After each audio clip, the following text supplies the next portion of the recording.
In every country in the world, cola dominates. We feel that we have to plant our flag everywhere, even before the Christians arrive.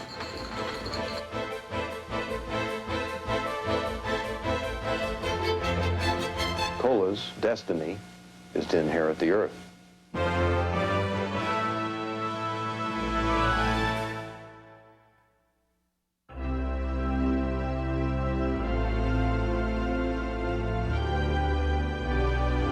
There is a company that is home to a sacred formula, a secret so closely guarded it is locked away in a dark vault.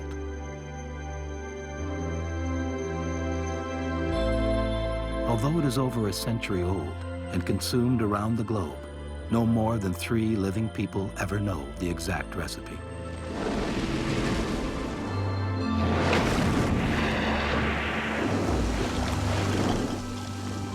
It is the formula for Coca-Cola, a brand consumed more than 900 million times every day.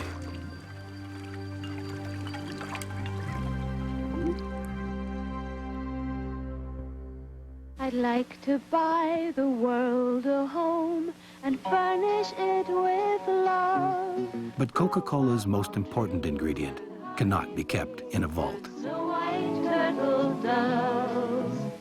The camera is panning to these happy, beatific faces. They're filled with the spirit. And keep it company.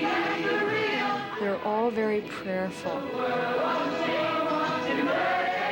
There's a very strong conformity of purpose. It's uniting all peoples. There is one God, and that God is Coke.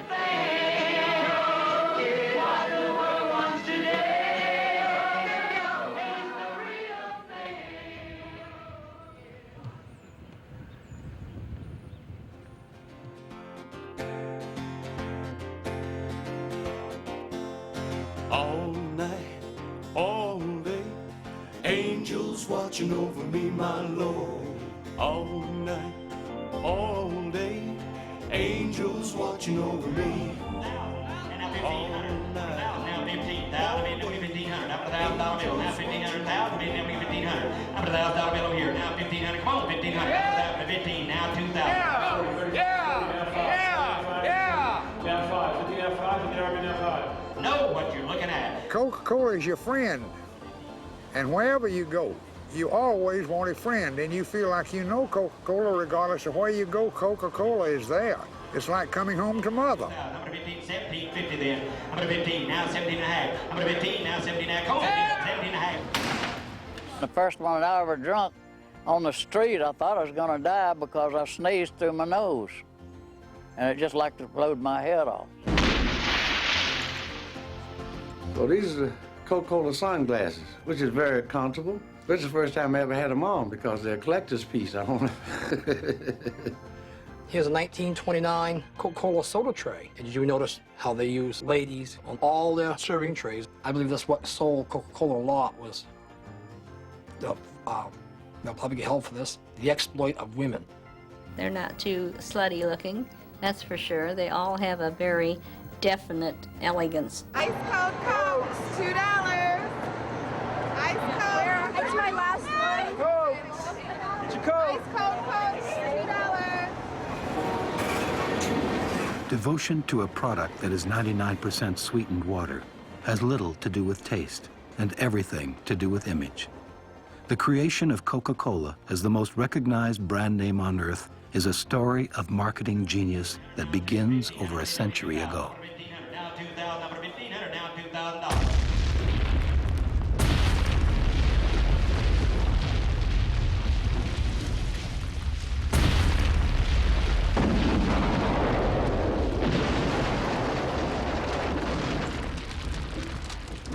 In the heat and dust of Civil War ruin, the South rebuilds. America is changing from a land of farmers to an urbanized society, and the rapid pace of life brings a host of new afflictions. Southerners become hooked on painkillers for their wounds and tonics for their nerves. They are the perfect prey for a new army of medicine men selling patent elixirs. Ladies and gentlemen, it has been my great privilege many years ago, whilst traveling through the mountains of Paraguay, to find the Acqui Indians drinking the juice out of the cacti. I have here tonight a few bottles, which I am selling for $1. It cures horseness! Only the first to buy a bottle. On the cobblestone streets of Atlanta, a patent medicine man named John Stith Pemberton hurries back to his lab. Like many Civil War veterans wounded in battle, Pemberton is addicted to morphine and looking for a cure. Some people collect stamps and coins or baseball cards or whatever, cars. I set out to collect information about John Pemberton because I realized early on that practically nothing was known about the man. You'd think that the creator of the most successful commercial product in the history of mankind, you'd think that we know a little bit about him. John Pemberton was a genius who knew a great deal about different herbs. And as the steamships began to bring more and more exotic ingredients from all over the world, and he started reading about these in international drug journals, he became very excited about the properties of the coca leaf from Peru and the cola nut from West Africa. I think he was particularly interested in the coca leaf because he saw cocaine, which is the principal alkaloid of the coca leaf, he saw cocaine as a possible way to get off of morphine. Pemberton begins his experiments by combining the extracts of the coca leaf and the cola nut in his version of a popular French wine drink. Cocaine, the latest wonder drug, is widely believed to relieve fatigue and increase sexual desire. The cola nut adds a dose of caffeine. Soon, Pemberton's French wine coca is selling as an exotic cure-all. It may not be that, but the buzz is unmistakable. In 1885, Atlanta voted to go dry. And so he decided that he'd better take the alcohol content out of French wine coca. And he modified it over the winter of 1885-86. And by May, he had perfected it, and he had named it Coca-Cola. Pemberton went down to Joseph Jacobs Pharmacy in downtown Atlanta, one of the most popular soda fountains in the town. And he had a flask with him. It was marked Coca-Cola syrup. And he asked the soda fountain clerk, if you don't mind, put about an ounce of this in the bottom of a glass. It's good for headaches and what have you.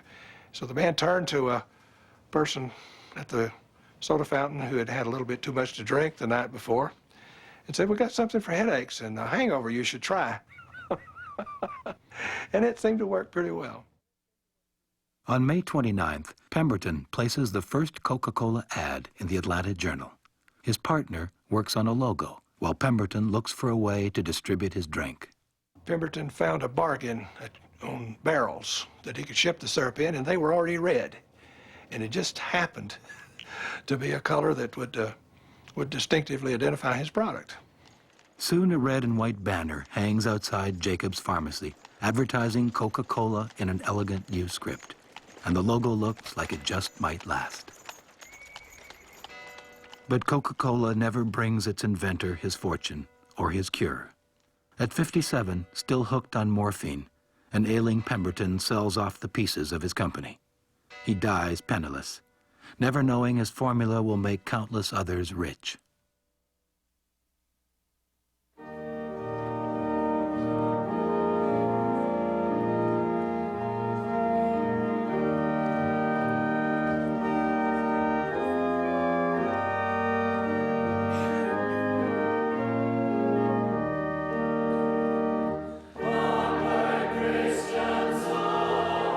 In 1888, a pharmacist and devout Methodist picks up the pieces of John Pemberton's failed dream. He is one of a new breed of Southern businessmen who believe in making money as a form of worship.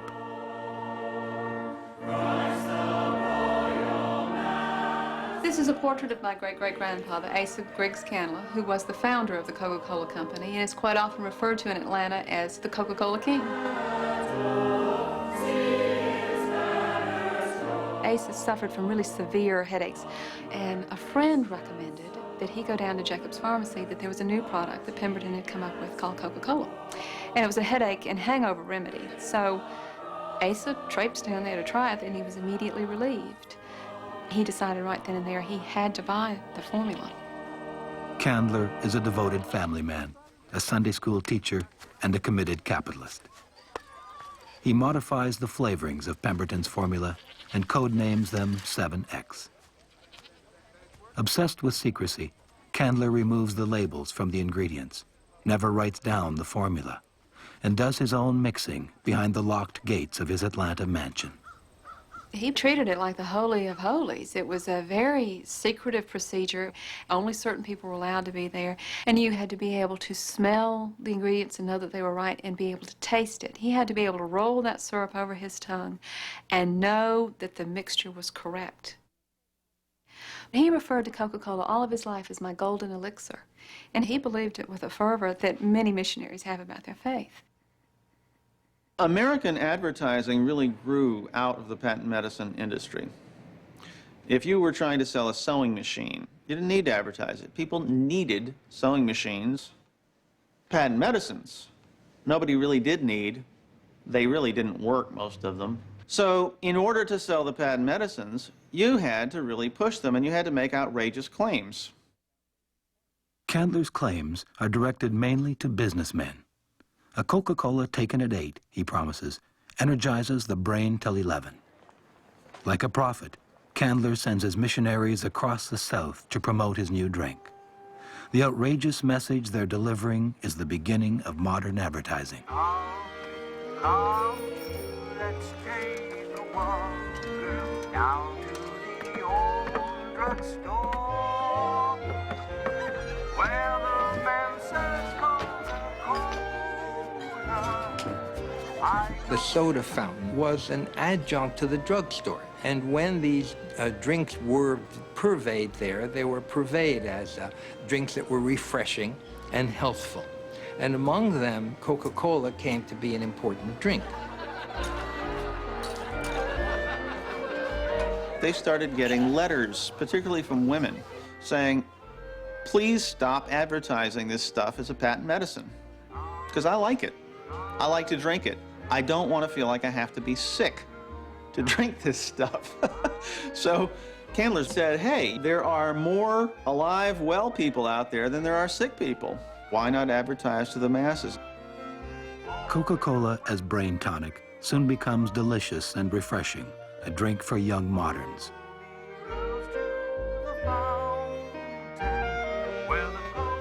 Next, Candler turns his attention to women, who are an increasingly important market. But the seductive and wholesome Coca-Cola girl is also meant to attract thirsty men. For the first time, Candler is selling an image, not just a drink. And he puts that image everywhere. They had Japanese fans that said Coca-Cola. They had calendars, they had watches. They were very clever to put it on things that people would consult, would look at. They put it on a mirror because people look in a mirror. They put it on a calendar because people look at a calendar. They'd put it on matchbooks because, you know, you strike a match to light your pipe or whatnot. Candler hires itinerant artists to paint the logo on barns and the sides of buildings. Soon the elegant script can be seen in every state and territory in the U.S. On the eve of the 20th century, Candler is selling 36 million Coca-Colas a year and spending an unheard of 20% of his revenues on advertising.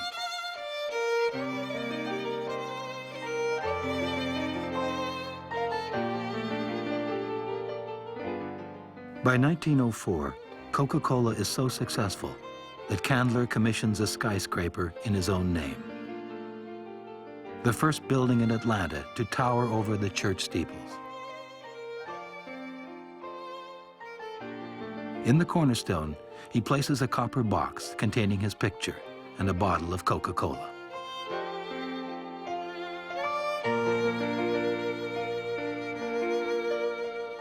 The word Coca-Cola was almost magic. In the early days, if you hung a canvas sign out, you were an immediate business success because everybody was enamored with the drink and they all wanted to try it. And if your corner grocery store sold it, then immediately people would go there. And so some other drinks came out. These are what we refer to gently as imitators.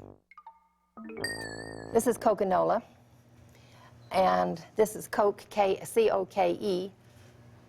And this one, an imitator, this is Pepsi-Cola. Nickel, nickel, do-do-la-da-da. Nickel, nickel, do-do-la-da-da. Pepsi-Cola hits the spot. 12 full ounces, that's a lot. Pepsi was begun in New Bern, North Carolina by a young pharmacist named Caleb Bradham. He used to always experiment with these different tonics and formulas, and came across one drink that became very popular to the locals, and it was nicknamed by the locals Brad's drink. Like Coca-Cola, Brad's drink starts as a southern tonic. Its active ingredient, pepsin, is used to treat indigestion. And like Coke, it works, sort of. Eventually, the word had spread out what a good drink it was, and Bradham figured he better come up with something that was a lot more marketable, so he came up with the name Pepsi-Cola. There were all sorts of people who had probably very fine drinks, but they put them in a bottle that used either the word Coca or Coke or Cola. And the Coca-Cola company, of course, had had their trademark for a long, long time, and they said, hey, wait a minute, it's not fair to trade on our name. Soon, there are scores of imitators. The upstart Pepsi is selling over 500,000 gallons of syrup a year. So Candler looks for something new. What he comes up with is a bottle called the Hobbleskirt. Its inspiration is clear to everyone. They wanted a very easily identifiable bottle, something that anyone would know was a Coca-Cola. And so one of the criteria was a bottle you could hold in your hand in the dark and know that it was a Coca-Cola. 2 bottles of Coca-Cola. Yeah? Make sure it's Coca-Cola. All them bottles look pretty much alike. Not now, they don't. Is that Coca-Cola? Yes, sir. And that's the brand new bottle for Coca-Cola, the Hobbleskirt bottle. They patterned it after the Hobbleskirt Betty wears. Pretty nifty, huh? I'll take the Hobbleskirt. I'll take Betty. It will be touched by men and women the world over. Generations will embrace it. Artists will be inspired by it. In darkness, it will feel like a moment of pleasure is within reach. And in light, it will be seen as the shape of refreshment.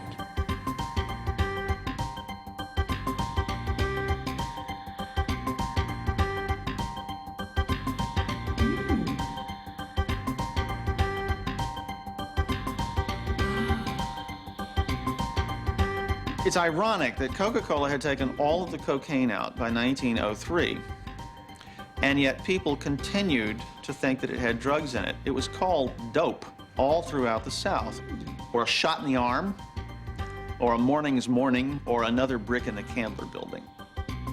They still use the coca leaf to this day in their drink, but they decocainize it first, so there's absolutely no cocaine in Coca-Cola anymore.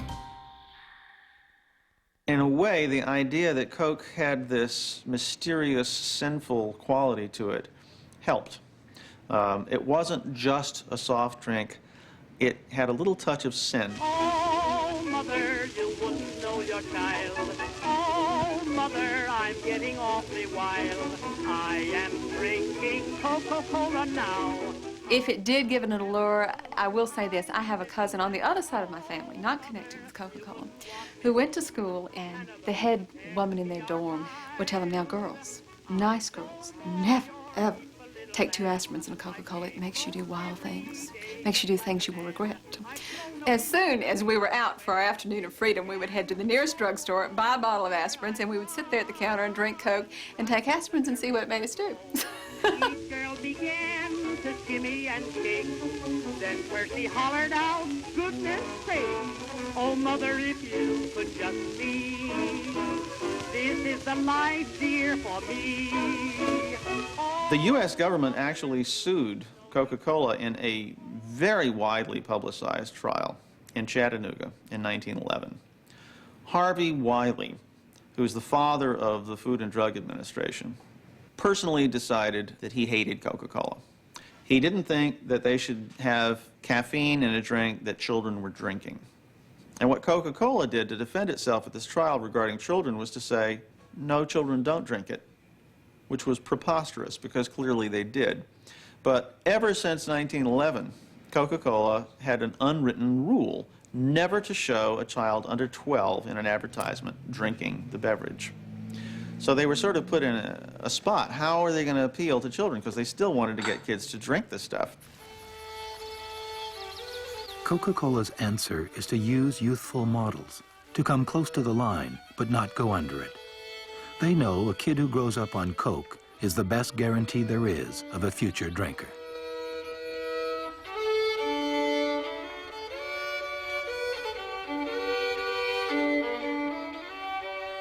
But Coke's message also appeals to nostalgia for a simpler life. Kids 12 and over, and fishing ponds, rendered by America's best artists like Norman Rockwell. For 2 decades, ads linking Coke to life's special moments barely change.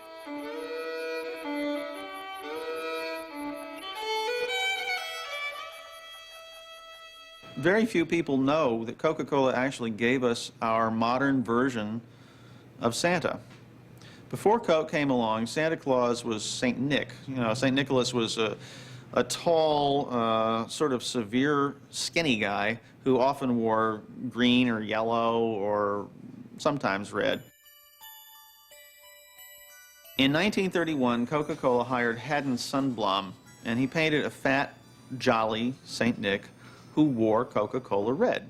Haddon Sundblom was known as the leader of the Chicago School of Illustrators. A whole bunch of other illustrators, Harry Anderson and Pruitt Carter and people like that, all studied and painted his way. But Haddon, he had the Irish virus himself, you know. He liked to tipple, as they say. And they were afraid maybe he'd croak, so they had him do like 5 years of Santa Clauses into the future.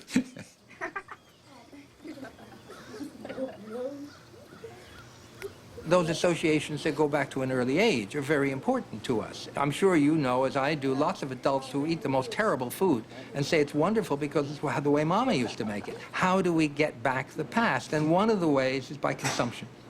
So that consuming something that brings back earlier associations is very important to people, particularly a commodity that has, by this time, acquired so much special weight in the society. After 50 years of image making, Candler's Brain Tonic has become an icon, the most advertised consumer product in America. But even Coke's ad men know consumer loyalty, like youth, doesn't last forever.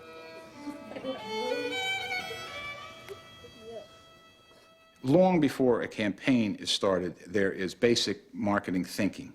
There is, what is our problem?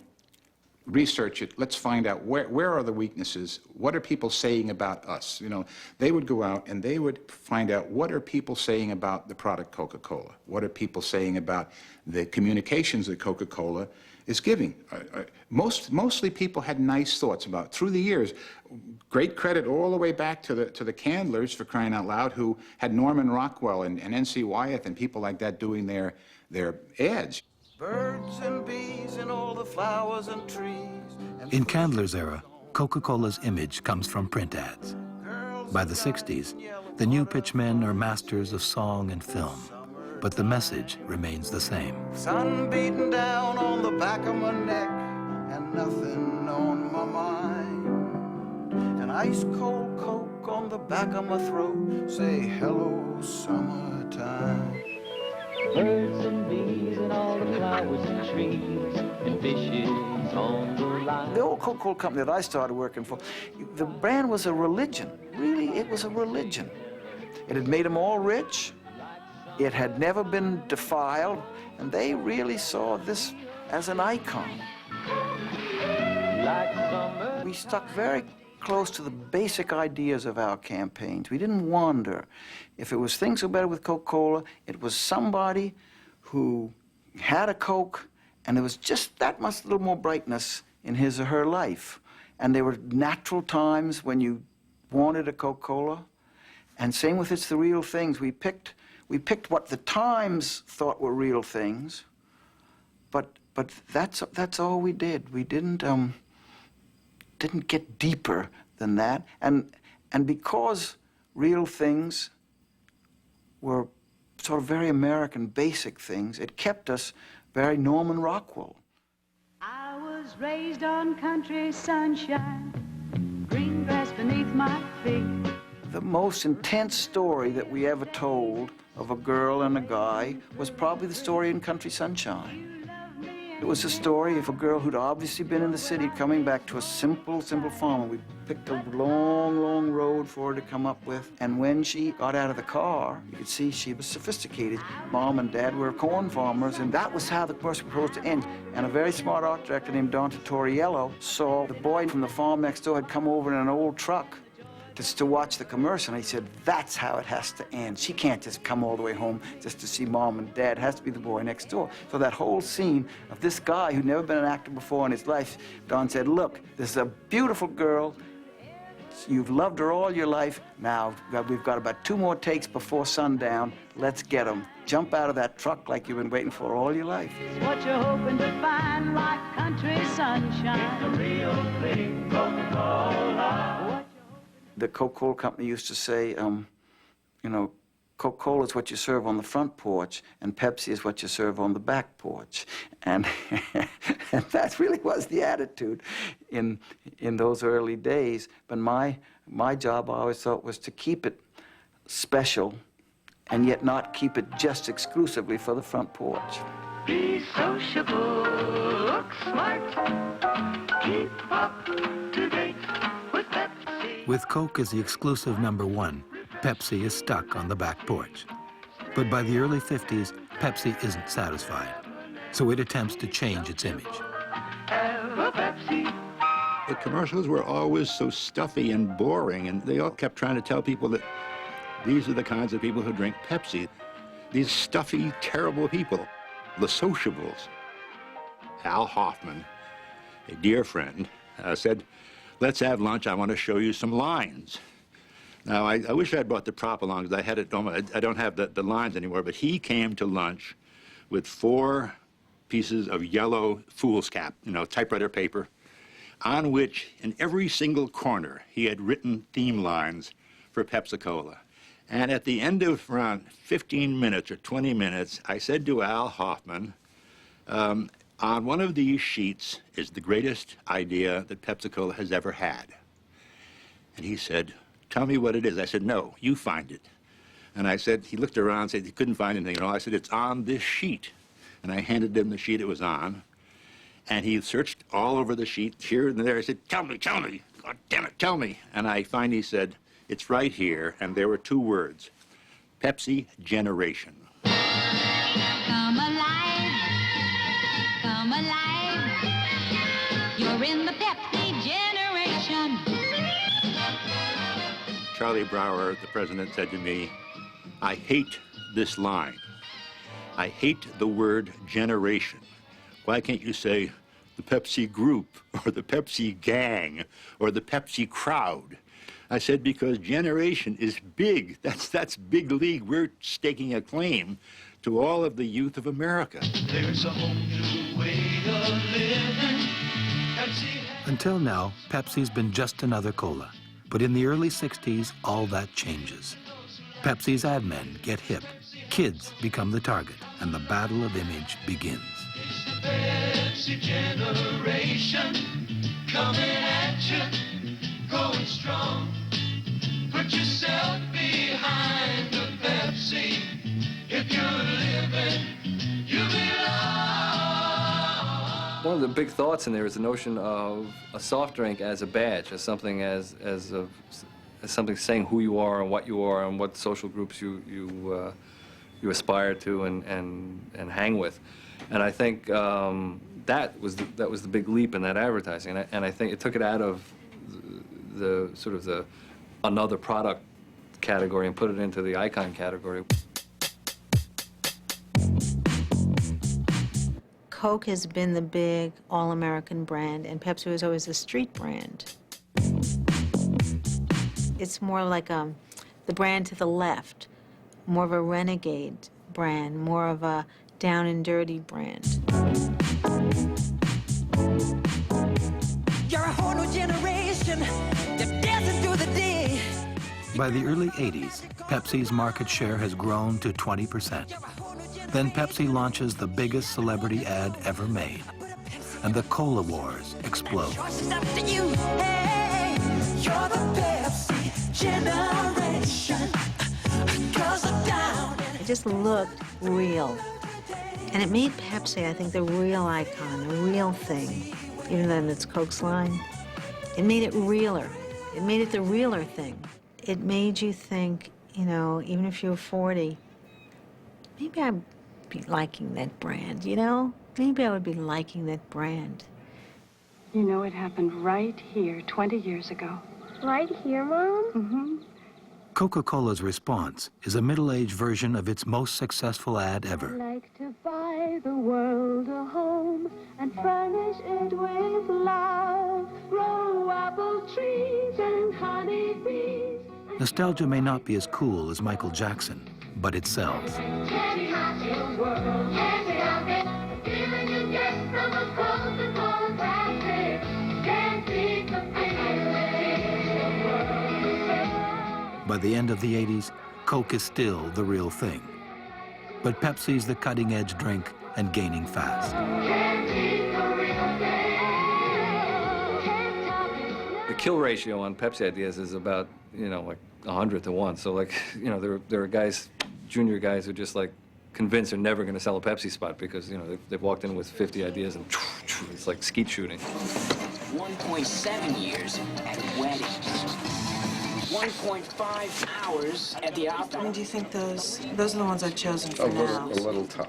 It's a little tough. Young beetle. Which leaves 5.1 months for pure, unadulterated, mindless.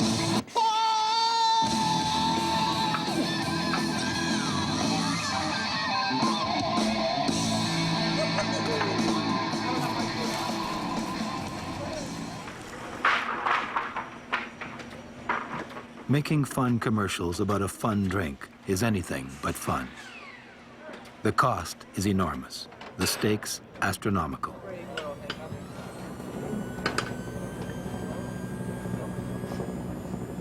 This 30-second Pepsi commercial will be seen by 95% of all Americans at least once over the course of the next year. No. Burger with cheese. Hey, no, I said a buddy burger, buddy cheese, bunny. Come on now.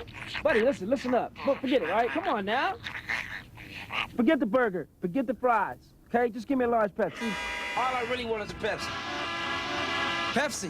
Pepsi! Yeah. Action, guys. With very little difference between Pepsi and Coke, all either drink is selling is image. And image, as any ad man knows, is hard to define. But it's got to come across loud and clear. You need to get the intercom fixed.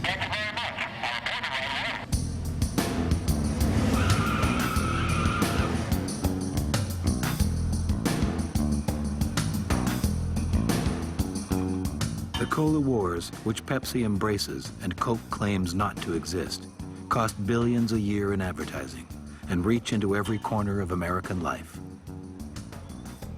In the South Bronx, Coca-Cola hires a group of local artists to claim one small piece of the battlefield. We met with the ad agency who was handling the account at the time. They explained to us that there's an art contest with high school students, and what happens is each year they choose 3 winners, and part of the incentive of the contest is that they get their work showcased in different locations throughout the city.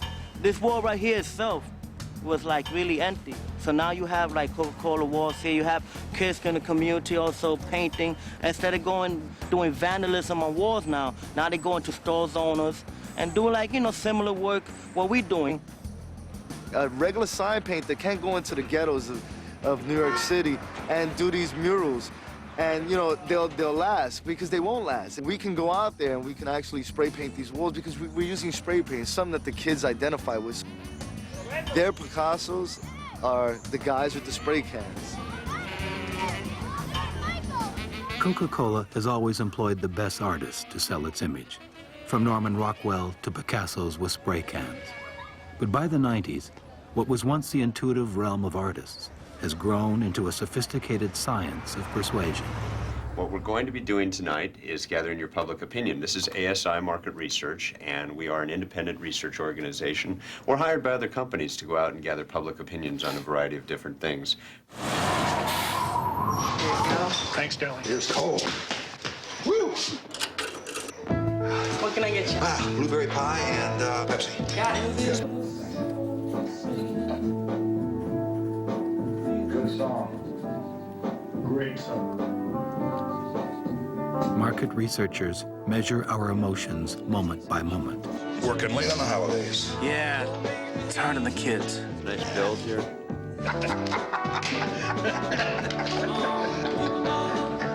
They want to know why we choose one cola over the other when their tastes are virtually the same.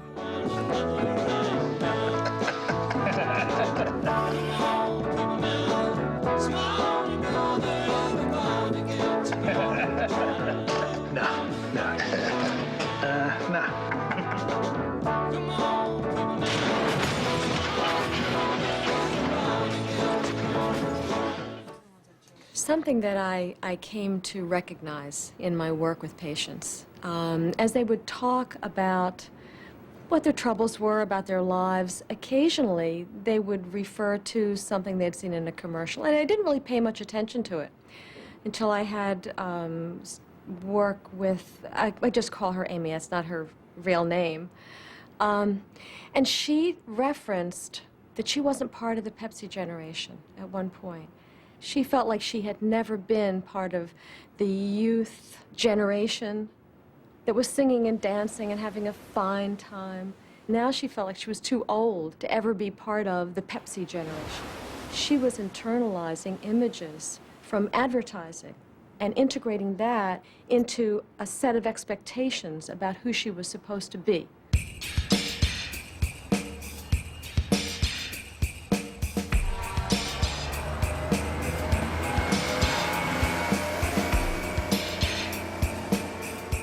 In Times Square, we're bombarded with million-dollar images telling us who we're supposed to be.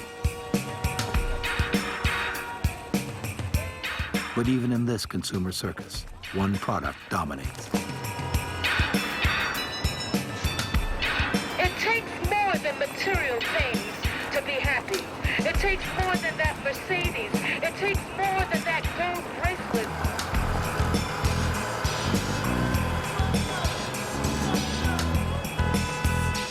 Coca-Cola has been promising us happiness ever since Asa Candler first packaged image in a bottle. Today, the Coca-Cola Company is a $150 billion soft drink colossus, and Coke is the most recognized brand name in the world. Pretty smart advertising for a sugar drink that started out life as a brain tonic.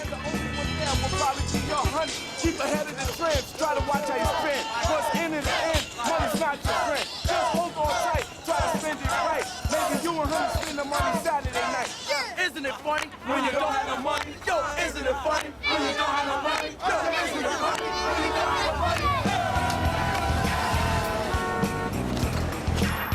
That happiness that you get from the alcohol is artificial. That happiness that you get from drugs is artificial. But there ain't nothing like the real thing. You need the real thing. You need real joy. You need real happiness.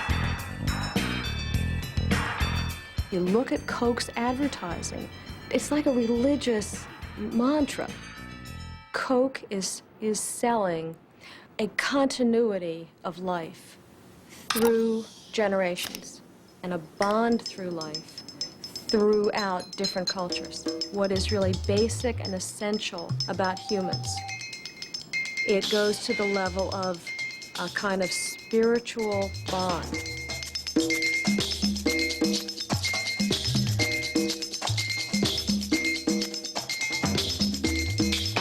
There's all that harmony in distinction to how someone is actually feeling.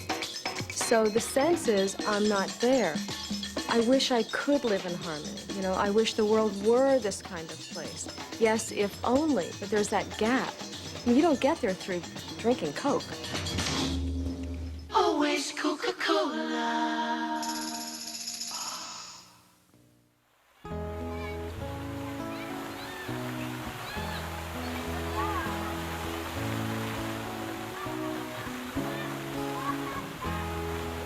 I'd like to talk a little bit here about the Coca-Cola Museum in Atlanta, Georgia, because I find it such an interesting American institution. It's visited by a very large number of people, and when you go in and pay your money, you're taken to the top floor. And then the only way to get out is by walking down the stairs. So there's no way not to get the Coke message. The first thing I saw there on getting to the top floor was a short film in which a man with silver hair and a fatherly expression said to us, "You know, in the final analysis, Coca-Cola really doesn't belong to us. It belongs to you. To anyone and to everyone who has ever shared a moment with a Coke." I had the feeling I was in the presence of God.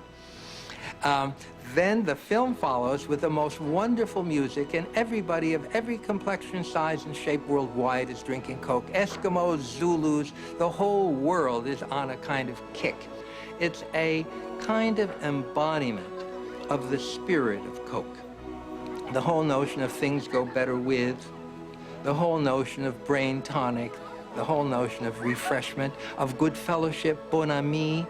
People, when they're together, they're happy, and when they're happy, they drink Coke, and when they drink Coke, they're happy and they're together, so that the messages are intertwined in this wonderfully convincing way. And this temple, this synagogue, this church of consumption is analogous to the holy medicine bundles of the American Indians, who used objects, sacred objects, which they held together in a little packet as the kind of central thematic expression of their identity as a people. In some ways, the Coke Museum is like a medicine bundle.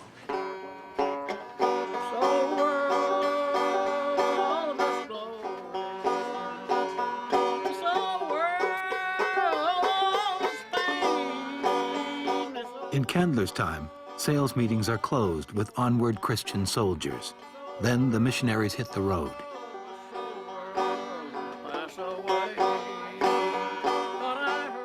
Still today, for some at least, Coke is a matter of faith.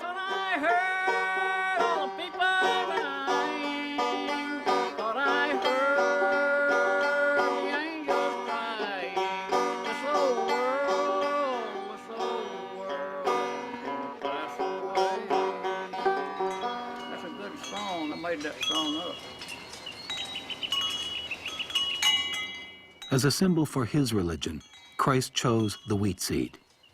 The Reverend Howard Finster chooses a symbol that is equally recognizable today. When Christ made a parable of the wheat seed, why did he do it? Because everybody knew what a wheat seed was. And that's the way it is about the Coca-Cola bottle. When they see that Coca-Cola bottle, they go to it. And they may be Christians and they may not be Christians. They may be foreigners, they may be infidels, whoever they are. They go to that bottle and know what it is, and they'll read maybe some of my little slogans and things. I have a slogan where it says, "Past time never returns, and future time is only a hope, and the present time's all you got." And I'm getting thousands of quotations out that people's never heard, in order to influence them to the saving of their soul. Cap up there at there's heaven as high as you can go, and the bottom says down there, that's as low as you can go. So between as low as you can go and high as you can go, Coca-Cola comes right in there from the time you're born, and it's with you when you die.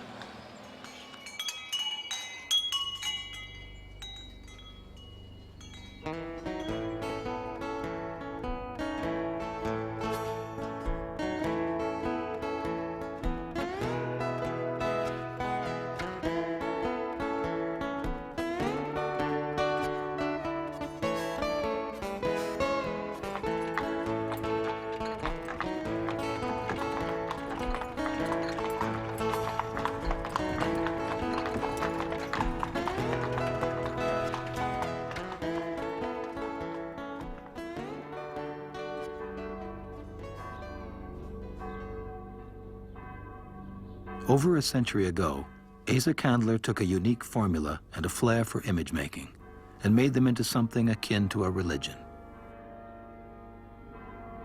Candler originally bought Coca-Cola for $2,300. By 1917, the company is worth $25 million. Candler has always seen Coke as a family trust, but he's 65 and tired. He decides to give the company to his children.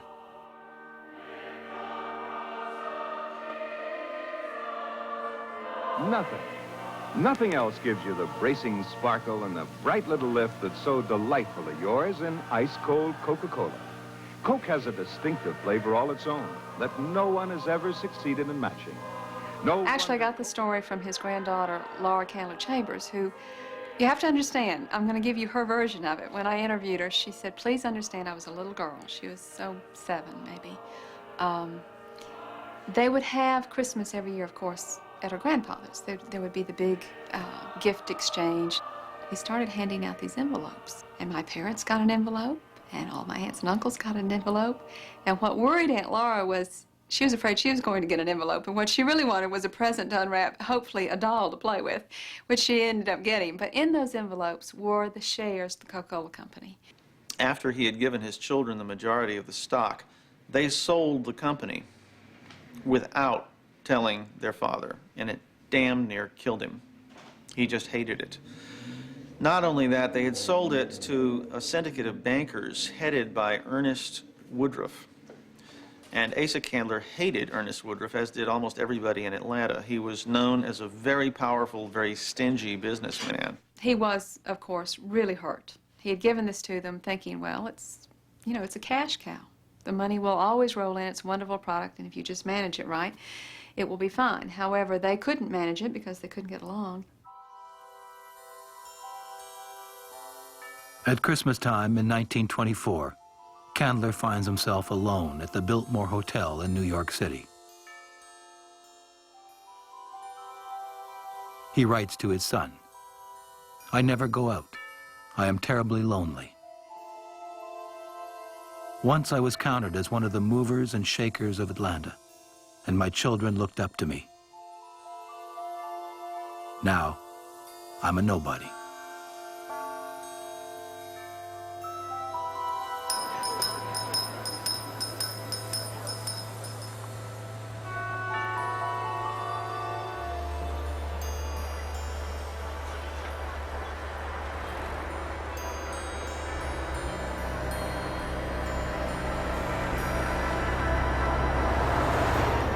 When people did, in fact, have a notion of a deity, their identity was shaped in a certain important way by relation to that deity.